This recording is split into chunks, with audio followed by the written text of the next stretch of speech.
When RMS Titanic sank on April 15th, 1912, it was immediately recognized as an international disaster, not just, of course, because of the loss of the great ship, but because of the enormous loss of human life, largely because there simply weren't enough lifeboats for everybody on board. In the wake of the disaster, international maritime safety regulations were quickly overhauled, but in one remarkably tragic case, those regulations, which were intended to save lives, contributed to a disaster where the loss of life was almost as bad as that on the Titanic itself. The tragedy that unfolded on July 24th, 1915, aboard the Great Lakes steamer SS Eastland deserves to be remembered. As news of the Titanic's sinking spread around the world, calls for reform in ship safety multiplied, rallying under the cry, "Boats for all." But some observers doubted that more boats would have solved the issue. The Titanic lacked enough boats for everyone aboard, but the boats it did have exceeded the required capacity. Some experts argued that more boats would not have saved more people.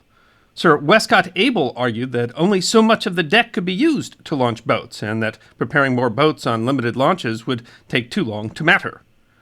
The journal Marine Engineer and Naval Architect wrote that even on a military ship with military discipline, boats could only be loaded at a rate of 1,000 to 1,100 people an hour, and for civilians, the rate had to be worse. Despite the awful death toll, the Titanic had in some ways been lucky. The ship sunk relatively slowly over several hours, never listed badly starboard or port, allowing ample time for lifeboats to be lowered, although there was a long delay in the beginning to load the boats. She was crewed with experienced officers, and yet of the 1,178 person capacity, only 706 people would be saved, most of them in the lifeboats. But the situation could have been worse. In the later wartime sinking of the Lusitania, which carried enough boats for all on board, only 6 boats were actually launched. The ship listed heavily starboard and sank in only 18 minutes. Another prominent argument against boats for all was that the accident was incredibly unlikely. The Titanic's underwriters pinned the likelihood of hitting iceberg the way the Titanic did at 1,000,000 to 1. Lord Alfred Chalmers, in the British Inquiry to the Disaster, suggested that no changes should be made to safety policy, as the chances of a repeat accident were so small. The Board of Trade, the Marine Department, guards against ordinary circumstances, not extraordinary, he said. Dissenting voices couldn't stem the demand for more lifeboats, however, and in 1913 and 14, the International Conference on Safety of Life at Sea met in London. On January 20th, 1914, the conference issued the International Convention relating to safety on the sea, which changed several aspects of marine regulations. When entering ice fields, ships would be required to go at moderate speeds instead of full speed. An international ice patrol would be established, and new ships were required to have bulkheads, watertight doors, and double bottoms in the forward sections. Most importantly, no ship was allowed to have on board a total number of persons greater than that for whom accommodations is provided in the lifeboats and life rafts on board. Individual countries could grant exemptions. At the time, the marine engineer and naval architect worried that the danger of making ships too tender if extra weights are placed on the boat decks. The treaty never actually entered into force due to the outbreak of World War I, however, it still influenced updated naval safety laws around the world.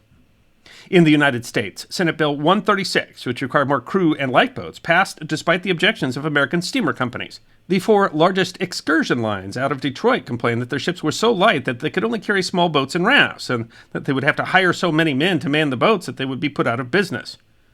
A. Shantz, general manager of the Detroit and Cleveland Navigation Company, argued for an exception for Great Lakes ships.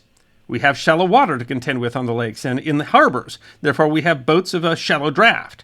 The extra weight of lifeboats and rafts would make the ships top-heavy and unseaworthy, and in our judgment, we believe some of them would turn turtle if you attempt to operate them with this additional weight on the upper decks. The bill passed and was signed into law on March 4, 1915, requiring lifeboats for 75% of passengers, with rafts or pontoons for the remaining 25%.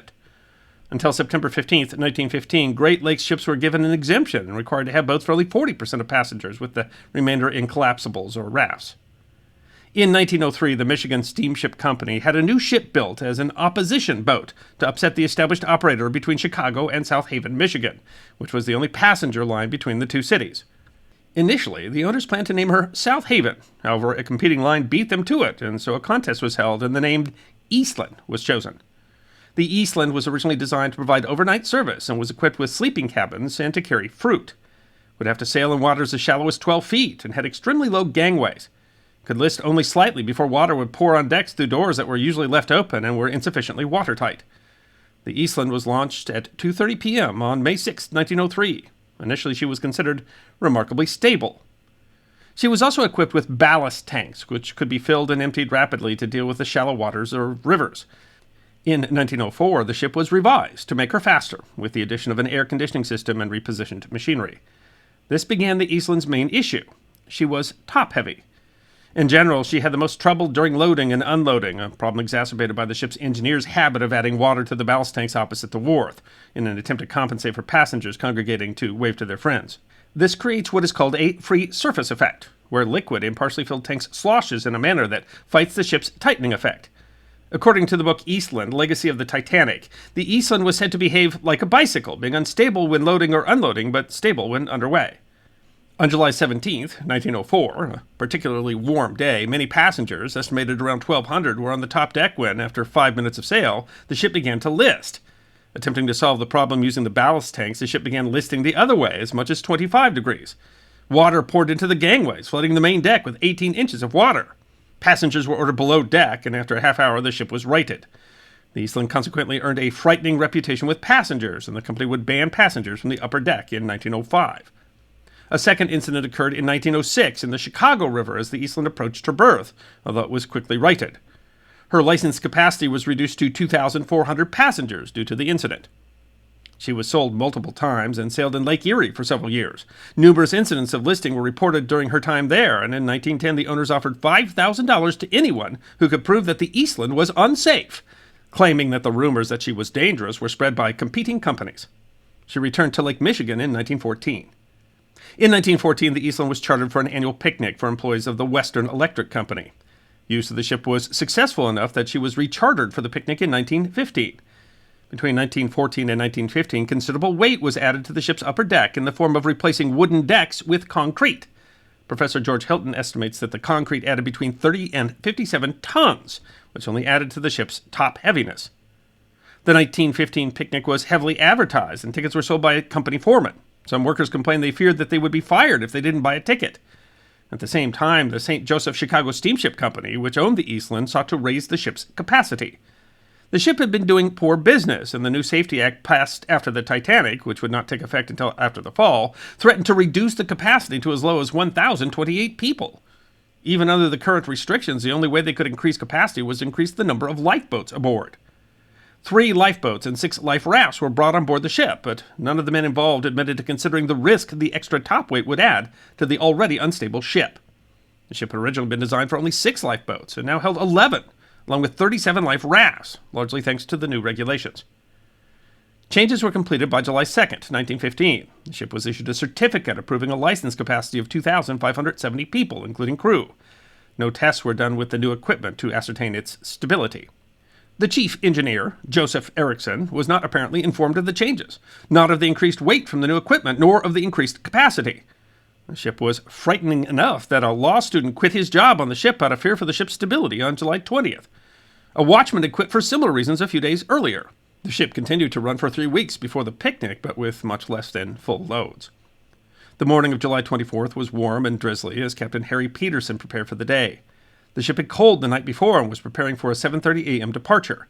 The ballast tanks were all emptied, which was standard procedure, but which would have further threatened the ship's stability.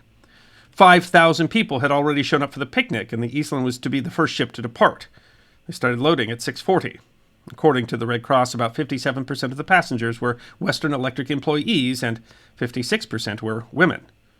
Almost immediately, the ship began to list starboard as the passengers embarked on that side. Water was added to the tanks to stay the ship. If he had known about the extra weight, the engineer may have acted differently, as he balanced the ship, but unknown to him, only precariously. At 6:53, the ship began to list to port, which was again righted by admitting water to the ballast tanks.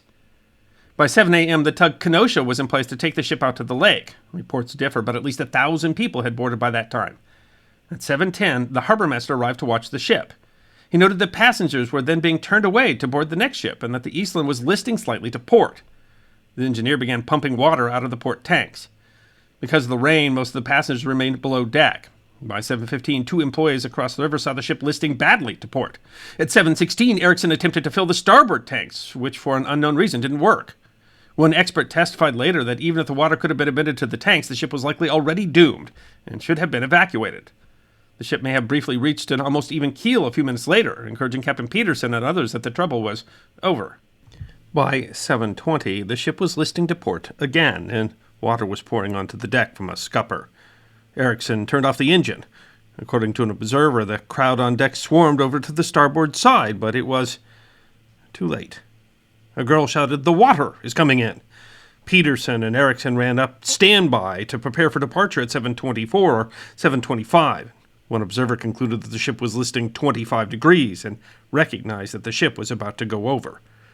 The order was sent to cast off the stern lines, and passengers began drifting to the port side as the ship floated onto the river.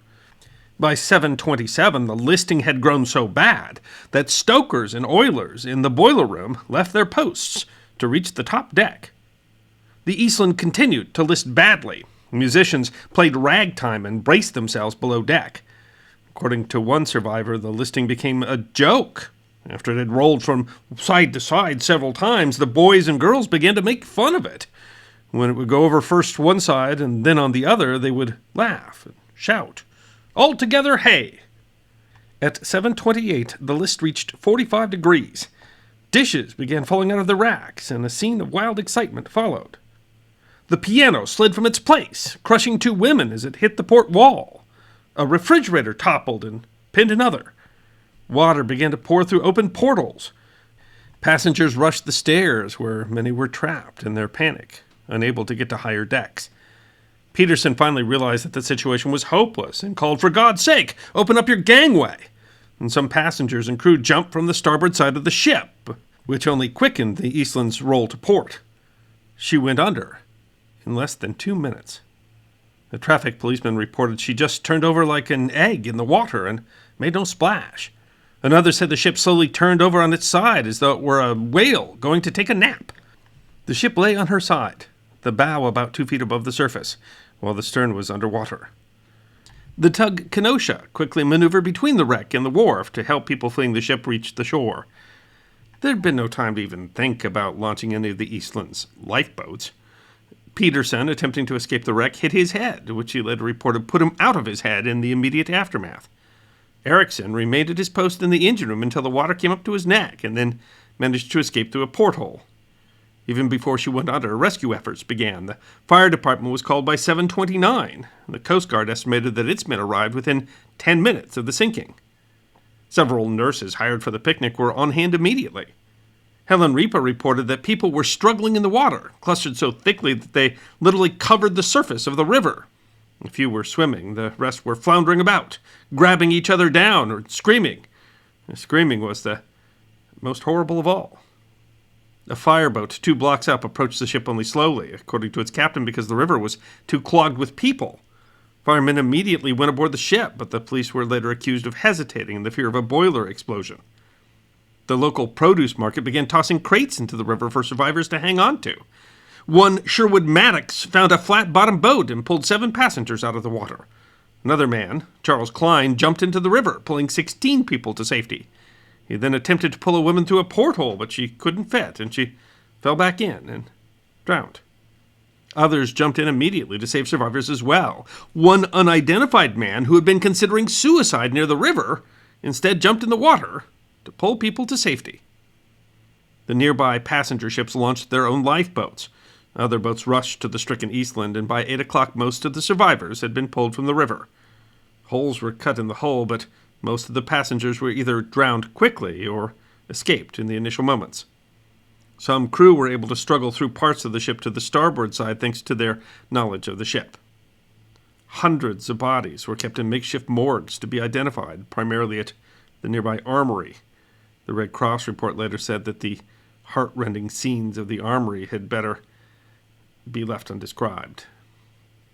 844 people died in the Eastland disaster. 70% of them were under age 25, many of them women and children. Many were immigrants. All of them perished a mere 20 feet from the dock.